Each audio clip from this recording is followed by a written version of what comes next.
Another important element that is involved with the safety culture of an organization is the process called root cause analysis. It is something that you do when something bad happens. Something bad is called an adverse event.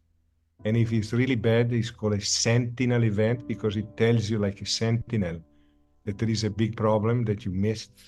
So the root cause analysis is supposed to analyze what happened, the sequence of events that led to the happening of this mistake or this error or this harm.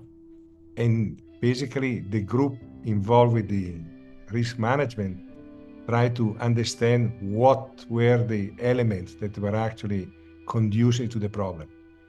The problem with the root cause analysis is that most of the time, they are not as deep as they're supposed to be. So they tend to find the superficial causes like a policy that it wasn't clear, and it skips on some fundamental problem like, is there a rogue element in the team, someone who doesn't pay attention to the rules? Because that unfortunately happens. We have seen it. I've seen it myself when I was a CEO. You can have all the rules of the world, but if you have someone who ignores the rule, you're going to have a problem. And that is actually something that is underestimated. The fact that people may ignore the rules and tweaking the rules may not resolve the problem. And that again goes back to the culture of the organization. If the person that ignores the rules is someone that is high placed and can get away with it for whatever reason, that sends a very bad signal to the front line. It means that there is a double standard.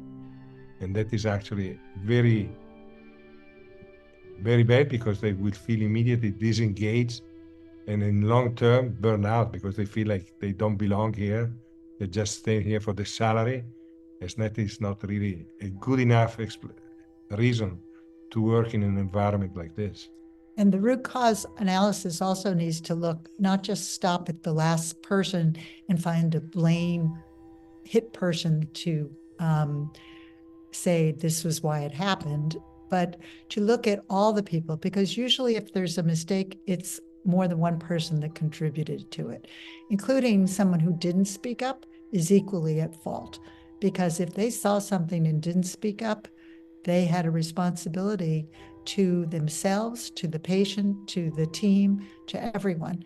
And so you find out very often the problem could have started 3 departments earlier, and there were multiple mistakes along the way, and we just blame the final person.